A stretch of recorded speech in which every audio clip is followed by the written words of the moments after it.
فما حدش هيقدر يعمل الا المكتوب. وانا موجود كده برضو ما حدش هيقدر يعمل الا المكتوب.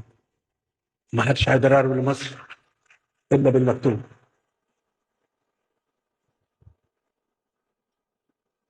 محدش يقدر.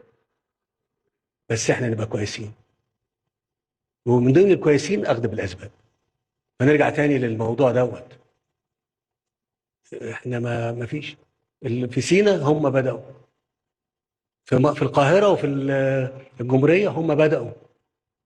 مين اللي ضرب النار ومين اللي ولع ومين اللي كان البلد تسعنا كلنا. طب كان هيتعمل إجراء؟ والله والله يشهد على على كلامنا.